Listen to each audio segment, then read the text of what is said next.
You guys see the screen? Yep. Yeah, I have to flip back and forth, but it doesn't. I have them all down anyways.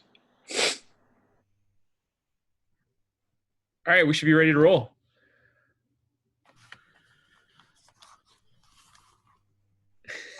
That says recording. I think it is.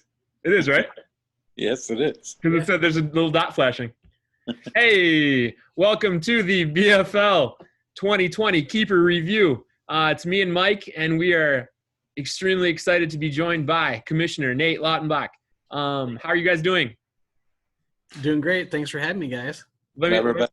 Sorry to cut you off. Let me tell you, this is going to be one of the greatest BFL shows of all time because we had a chance to practice it last night when we did 40 minutes of great football talk, and then I never hit record, and it never recorded. So if we seem annoyed with our jokes, it's probably because we told them last night, and we're hearing them for the second time in a row.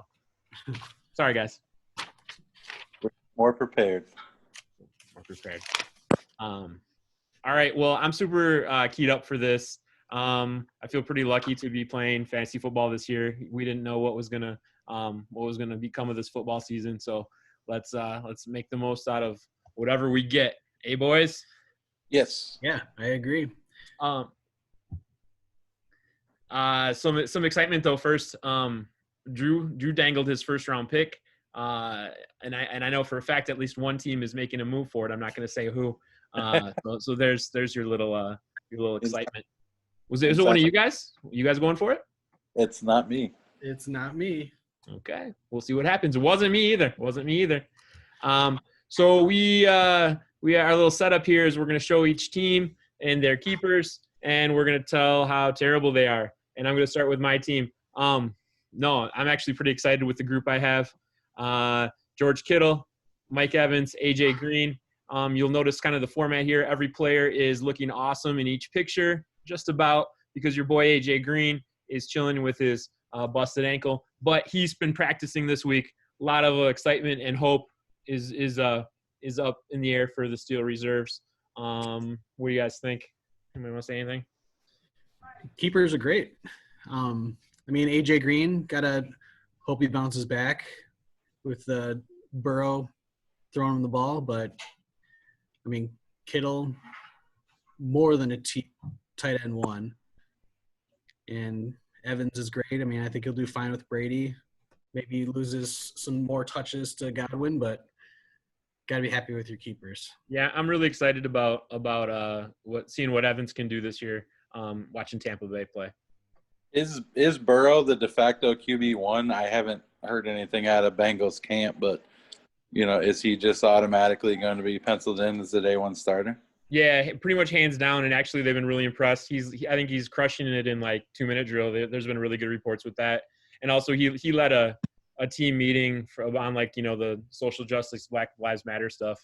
And some veterans were saying they were really impressed with him. So I think he's the real deal. Good deal. Yeah, right on. Moving forward, let's go to Dom. Dom is stacked. And he should be sending me a thank you letter or something, or like a handwritten cursive thank you letter, because that'd be fancy. Because he's sitting real nice with Michael Thomas. It's the last time, I promise you, it's the last time I ever accepted trade while half awake in bed, squinting. It was before I had glasses. It's probably the reason I got glasses. So congratulations, Dom. Enjoy my first round pick and Michael Thomas and my 8 and 9. Jesus. But honestly, I look back on that trade over the night, and I was like, man, that really was pretty lopsided. But here's the deal. Let me explain myself a little bit. It's not going to help because it's a bad trade. But I had Dalvin Cook, who was pushing to be the top running back, and in that trade, I got back Christian McCaffrey, who was the unquestioned 1.1, and who was just balling out. So I honestly thought those two I could ride those two to the championship, and I ended up third. But I knew that I'd be regretting it this time of year, and boy, am I regretting it, especially since Dom's in my division. What a stupid move. Anyway, so he's sitting nice with, the 200-catch Michael Thomas, and then he's got a couple of really hyped-up backs with Nick Chubb and Eckler. Chubb, I think, is in concussion protocol right now, which is kind of weird. That really rarely happens during training camp. But Eckler's getting really pumped, really, really hyped. So Dom is ready to dominate, especially with that extra first rounder. Yeah, he's picking at 2 and 8, and with 2 running backs, I still don't see him going anywhere other than McCaffrey or Saquon at 2. But then with 8, I mean, I think he goes maybe after another top flight wide receiver, and then he's basically got 5 legitimate, starters at all skill positions, with Chubb, splitting some time with Kareem Hunt there, but I still think he's in a very good position, and definitely probably like at least you're gonna have a hard time repeating as division champ. Let's put it that way. True, it's a fact. Pushing forward a little bit, let's look at Must Ask You a Question. DK Metcalf, you always want a guy like that on your team. Look at that specimen. And then Michael Gallup and Edelman. I provided Goody with Edelman on a little trade down this year. He's a guy I just wasn't going to keep. Too many question marks in the Patriots offense, but I fully expect he'll have a ton of targets, and he'll just be Julian Edelman, and he could be Cam's security blanket because Cam likes to dump it down too. And then Michael Gallup's a pretty exciting player, up and coming. I heard someone say, hey, the Cowboys, they have like 3 number 1 receivers with Cooper, CeeDee Lamb now, and then Gallup plays like it too. They're going to be a tough team. And I predicted last night when we practiced this that McCarthy's going to inject a lot into that offense. So they're kind of my dark horse team, Dallas. I can see them being in a lot of shootouts. Nate, what do you think about how Mustache sits in the draft? I mean, he's got a 1-1, obviously, so he'll be fine with the running backs. 2-5 and 2-12.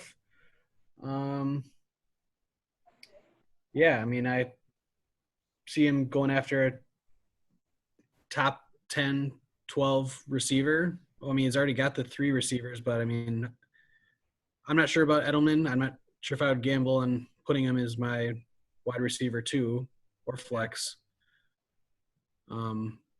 After his second, he has 26 picks in between that last second round pick and his next pick after that. So he may make a push to overreach on somebody that maybe normally would have gone to the 3rd or 4th round. That's what I love about this league. You really never know what's going to happen with all the trades that happened the year before.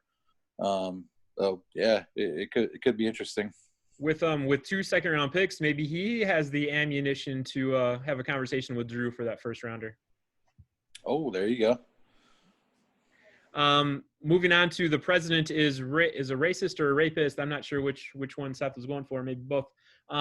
Let's see. We've got Rodgers and Adams, that connection, and then Sony Michel. Sony Michel's off the PUP list. There's a lot of questions again about New England. But I think a motivated Rodgers is a terrifying Rodgers, and no one runs routes better than Devontae Adams, and he's kind of the only sheriff in town when it comes to that receiver core. So that's a really scary combo. I don't like playing against Seth because I usually tune into all the Packer games if I can, and it's a tough watch when like any play, like it's double points when they hook up. What do you think, Mike? Yeah, I've never been a huge proponent of like the quarterback wide receiver combo. Yeah. It's like the thing is I always say if one struggles, the other struggles, and that's not always true. But you always struggle with the bye week. But hey, if you're gonna have a combo, those 2 guys got to be right up there. Now, last year, I don't know if you remember in our draft video, I kind of gave Seth some crap for not making any trades, because he was in it the year before. He was in the playoffs. I said, and you made what? So you could get Joe Mixon in the first round. And as I'm looking at his draft, once again, no trades. And he's picked 1.11, which you could very well see a guy like Joe Mixon going at 1.11. And I'm thinking he must love this guy, or he's just really happy being right in, kind of mediocre there. So I think you might see Seth make some moves. He probably needs to upgrade at keeper. A-Rod's not going to be around forever, obviously, so you may see Seth actually be active a little bit this year. Is 1.11 too early for Seth to take Jordan Love? Yes. I had to. I didn't use that one last night. I had to tonight. Let's move on. Cavalry division. We've got starting left to right. Withers winners. I provided Withers with a sweet 30 touchdown running back, Aaron Jones. He gave me a second round pick for it last year. Good to see Ryan's going to keep him. I think there's some regression coming. I think he's going to bump down to about 7 touchdowns, which would still be very, very good. But I don't think that number is repeatable. That what he put up last year. Goddard and Harry, they're kind of role players on their teams. They're not, fantasy impact guys right now, but they have potential. They're kind of up and coming players. So Ryan is looking at hopefully a brighter future if he wants to stick with those guys. Yeah, I agree with those feelings that Goddard and Harry, good maybe dynasty players for looking for the future, but kind of leaves them with a lot of holes to fill. And he's got a 1.7 and 2.6, not too bad for coming in second place to still have a first and second rounder, but yeah, a lot of holes to fill. Right on. It is nice though. Anytime you can take a starting running back, it always makes you feel good. So he's not a bear covered, but he's got more depth. He doesn't have the starting lineup ready yet. Looking at Phil, big Philly style, Lamar Jackson. No one's more exciting than that guy. It was crazy. He was kind of my guy last year, and I waited, and I think I took somebody else even before him. I don't know. I don't remember where. I know Phil got him pretty late. Awesome job. Way to take that gamble, Phil, and it paid off. He made a big push for Hopkins, and then I know he was taking offers for Carson because I made an offer I was kind of in the running for Carson right before the keeper deadline, but Phil made some other moves, and that's okay.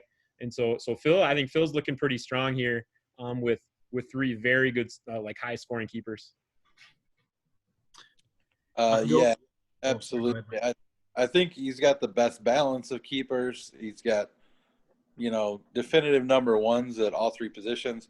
I'm not personally, I don't love keeping a quarterback, but if you're going to keep one, Lamar, why wouldn't it be Lamar?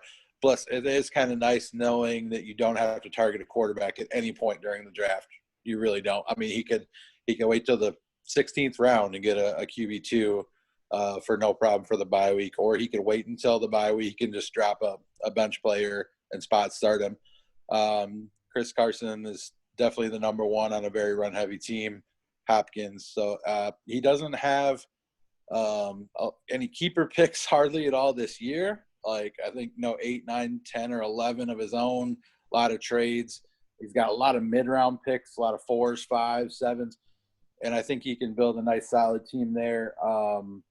With some mediocre guys around those, but he really doesn't need a whole lot of keeper picks because I really don't see him having to replace any of those guys anytime soon.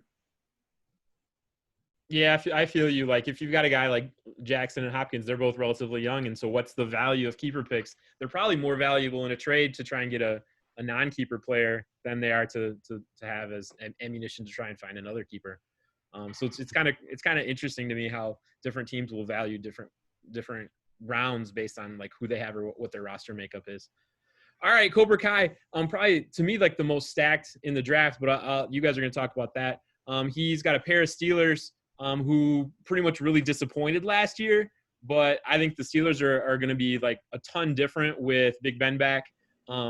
James Conner's another guy I traded to Phil, and then Phil moved him to Cobra Kai this offseason. That was when Le'Veon Bell said he was coming back week 7, and so I had James Conner, and so I was I don't need James Conner. Let me sell him now. And then Le'Veon Bell never came back, so screw you, man. Juju, complete bust last year without Big Ben, just pitiful. He screwed me in a league or 2. And then Odell, sorry I didn't get him in a Browns uniform, but that picture of him proposing to the net was just too good. I think there's a lot of points with this keeper set. But I think the real story is these guys might be his depth players. These guys could be his coming off the bench players with the draft he has. What do you guys think? Yeah, I was just gonna say. I like these keepers, but he's gonna have a lot of depth. He's got 6 picks in the first 3 rounds. The only thing I worry about with a newer guy in the league is, taking too much of a gamble in those picks. Could end up, being busts if he picks the wrong guys. But like you said, those guys might be his depth. Might not even have to play Right. Juju or Odell if he's picking Julio or something. 6 times in the first 3 rounds, right? That's crazy. Yep. Congratulations to you for owning Drew's draft. Anything, Mike? Should we move on? No, I just think it's really cool. He's picking back-to-back in the first, second, third, and 8th round at 6 and 7 in a 12-team league. You usually don't see that right in the middle of a draft board. Right. So it worked out gold for him. Because when you pick in the middle of the draft, the biggest fear is, can I wait another 12 picks for my guy? When you pick at the end of the draft or even the beginning, you get, I can take both my guys here. And he gets to do that for the first 3 rounds and first keeper eligible round, which is incredible. So he's got a lot to be excited about for sure. Awesome. Let's go on to Ben. Ben is keeping Dak Prescott, David Njoku, and then he had all this time and he did not find a third offensive keeper to keep. So I granted him Patrick Waugh. So enjoy those saves on your fantasy offense. Looking at Dak first, I mean, like I said before, I think the Cowboys are one of the sleeper offenses this year. And so I've seen hype where Dak is like listed as the third quarterback, the third scorer and quarterback. He does it with his legs too, which, I don't know if he gets the hype that, Lamar, he doesn't do what Lamar Jackson does, but he gets points with his legs. David Njoku's a head scratcher. Austin Hooper's in town is the big free agent tight end signing. I'm on top of that because I know I wanted the Bears to get Hooper. But so I don't know about if there's a role for Njoku on that team. But I mean, I'm excited to see what Ben does. Go ahead, anybody. Well, he is another one of those teams that made no trades last year. He's got all of his original picks. He's drafting 1.4, which very well could be Edgerrin James territory for Ben. I'm just kidding. That's an old joke. But no, it's he'll do his he'll go by his projections and take his best available player and provide some always needed comic relief for the draft. But as far as just what I see on paper, don't think he's as dangerous in this division as maybe Phil or Brian. There's 2 teams I really reached out for to take AJ Green off my hands, and Ben's one of them. And Ben's quote to me was, he's excited to see what he can do in the draft. So Ben's got some plans. Ben is masterminding this right now. I guarantee you. All right. Anyway, let's move on. Final division. The artillery. Okay. Cadillac Crew. Champion Drew. Well done. You're the man. You're the champion this year. But you really paid a lot of this year to get that. So you're sitting with. I'll let you guys talk about the draft, but Patty Mahomes, you better hope he goes nuts. And he's if anybody can do it, he's the guy to own. In a year where he wasn't even healthy last year, he crushed it. David Johnson, I'm actually seeing some good reports about him. He's a guy I might try and scoop up in a couple of my other drafts. Then Mecole Hardman is a guy who I think he needs some injuries, maybe to Tyreek Hill to see some playing time. But I mean, he's got. I think David Johnson could be a starter for him, and Patrick Mahomes is my favorite quarterback in fantasy. So go ahead. What do you guys think with Drew? Oh, I didn't flip my page. Oh boy. I mean, I like his keepers. I mean, you can't go wrong with Mahomes. I wonder if he should have made the trade for trading away Hopkins. Yeah. To get back in the first rounder. I mean, I don't know where he would have sat otherwise, but I feel like I mean Hardman. It's hard to say what he's gonna become. He's just a second-year player, right, or third-year player. So. Second, maybe. Yeah, I don't know. Yeah. He gets good in Madden. I know that. Mike knows that. Yeah, Drew, like I said, Goody had a big gap in picks. Listen to this. Drew picks at 1.9 and then not again until 5.6. That's 44 picks going between picks. That's almost 4. And that is brutal. I think that's why he's shopping that first round pick, trying to trade down for more quality picks. But, my agent tells me he may be looking at 8.1, but he ain't getting it. So. Nice. Yeah, and I'm telling you, I think someone's hot on that Drew's first round pick. So I think Drew might be getting back something decent, kind of in the next 24 hours. When you make those kind of trades and you pay it off with a championship, it's worth it, right? I think so. I think so. You get that ring. Yep. All right, dirt balls, Nate. I love Nate's keepers. Nate is stacked. Alvin Kamara. I believe he had a knee injury last year and he played through it. And I think he had off-season surgery. And all reports are he's killing it now in camp. Godwin is the guy that I'm most afraid of from my team because he's going to take a ton of looks away from Mike Evans. I think Godwin is like the Edelman role on steroids for Tom Brady. He's like the beastly Julian Edelman.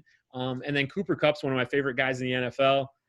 He had such a strange year last year where he was elite. He was like top 3 receiver last year for the first 6 or 7 or 8 weeks. And then the Rams inexplicably, or maybe to win games, they went 2 tight end, 1 receiver sets. And he wasn't in on a lot of those. So we'll see what they do to adjust this year if they want to run that same way again. But dirt balls are looking solid and always a threat. So Nate, you want to chat about your team? I'm real happy with my keepers. The only one I had question marks was with Kupp. I had a lot of different options that I wish I would have shopped around, to be honest. But I'm sure Michael will touch on the fact that I made no trades to my draft here in a second. Lottery. I had the best odds. Fell to 1.3, but glad I stayed within the top 3. It really falls off after that, but no trades. Got there? No trades. No trades. No trades. Yeah. I like where I'm at going into the second round. I feel like I'm got a pretty good starting lineup. Mike? Listen, I don't blame you for not making trades last year. Drew was all over it from the get-go, as he always is very active. By the end of the year, his team seemed untouchable. As good as Ryan's team was performing, he had very little chance at beating him, even though it was a high-scoring final. I think Drew still ended up with a lot of points. But, yeah, your keepers are very young. I think you have the youngest 3. Like, there's no, like, salty veterans in that group. Even though Kamara started out slow, touchdown-wise last year, he still ended up being one of the top backs. But yeah, picking at 1.3, we talked about it kind of a little bit last night. There's a group of 3 in there that you'd be happy to have on any team. So you're going to get one of those guys. So you're going to start off with a very solid core. And I think you may even make a trade or 2 this year. So I think I will too. So you guys are trading. I think you guys have a trade worked out already. No, not at all. All right. I reached out to him last year. It was last year or 2 years ago about a trade, and even though I tried to make it pretty sweet, he was pretty set on not dealing within the division, especially not keepers. So you wouldn't trade Michael Thomas in a first rounder to a guy in your division and an 8-9? You wouldn't have done that? I probably would do. I traded with Nate once, and we were in Milwaukee on like a guy's night or something. And it was like the very end of the night. I had to go home, and I was like, dude, let's do it. It was Randall Cobb. I traded you, and it was like, I do remember that. Yeah. And it was like pulling teeth, but it was really fun. So maybe we can trade again someday. Yeah. All right, let's go to balls first. Hey, Mike. Speaking of stacked, man, you guys are gonna battle it out. I think Mike and Nate are pretty much neck and neck at the top of this division. Holy smokes! Derrick Henry is a beast of a man, and I feel like Deion Lewis left, there's even more carries and more touches for him. I expect a little uptick in the passing game for Derrick Henry this year. Thielen wears number 19.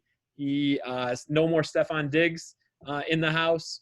So I mean, he's a target monster, and then Cortland Sutton's a big play waiting to happen. Anybody want to talk about that? Yeah, I mean, I'm happy with those. Derrick Henry is the reason why I don't want to get rid of my 8.1, because last time I had 8.1, I turned it into Henry. Turned out to be a pretty good pick. Yes, he's one of those guys that in a league that values touchdowns as much as we do, you'd like to have. Not necessarily a typical PPR league. But yeah, I do like the Thielen and Sutton combination of wide receiver there.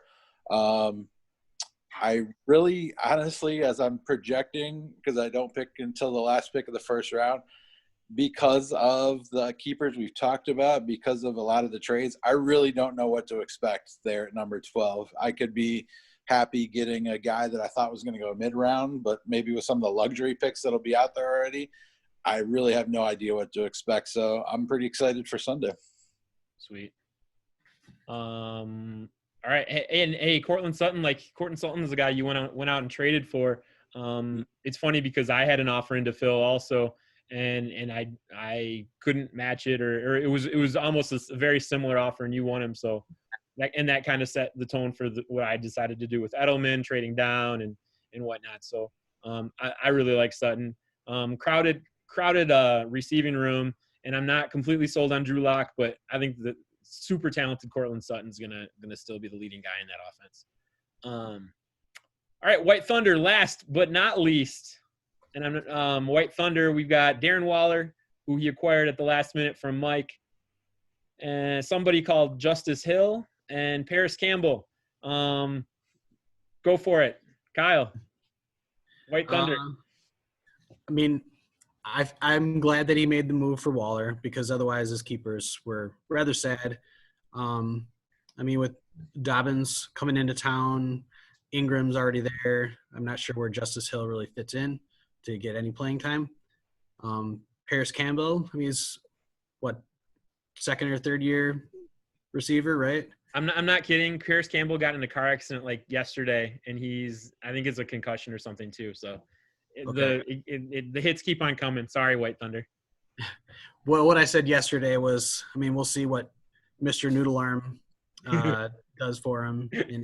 But I'm glad to have him in our league. Nate, are you kind of saying that you might have a bye every time you play Kyle? I meant to say our division. Yes. I'm glad he's in our division. Got two bye weeks. Yeah. Okay. Yeah. Yeah, I was noticing in his draft he has 3 third-round picks, which is nice for him, but he also has 3 eights. So I don't see any way that he doesn't have at least 2 different guys for keepers next year. We'll see how Waller does. Trading for Sutton made Waller expendable, and I was able to recoup my 4th and I had that 9th. So very happy with the way that turned out. I called Ben out earlier for not wanting to take AJ Green off my hands. Kyle was my other option for AJ Green, and he let me make him a couple of offers, but he was not interested. So I get the last laugh when AJ Green gets 20 touchdowns this year. And anyway, moving on. That was our final division. This was fun. Nice. Thanks again, Nate, for joining us. Please follow us on Twitter. How many leagues are you guys in this year? In 3 for sure. Might be a 4th. I'm in 2 for sure. Not sure if our other work league is doing it this year. Yeah, nice.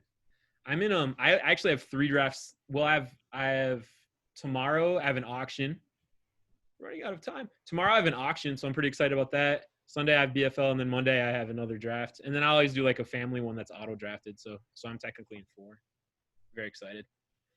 I have a new league that I'm joining for the first time this year. That'll have some keepers, but you can only keep them 1 year, so that's interesting. And I'm looking forward to that. The other league I've been in for quite a few years now, and Ryan's in there now too, which makes it exciting. So yeah, but that draft is actually right after BFL draft, so it should be a long drafting. My dream is still to do the all defensive player draft. So if anybody wants to play in it, reach out to me. Give me a text. All defensive players only. That's my dream. Anyway. And we didn't even talk about defensive keepers. Yeah, we didn't even talk. We can. I think that's for another day. We have 9 minutes left here. Should we wrap this up? Yeah. All right. Always a pleasure. Can't wait to see you guys on Sunday. I prepared a song. I did not. Oh. All right. Bye-bye. See ya. See ya. So long. Go football.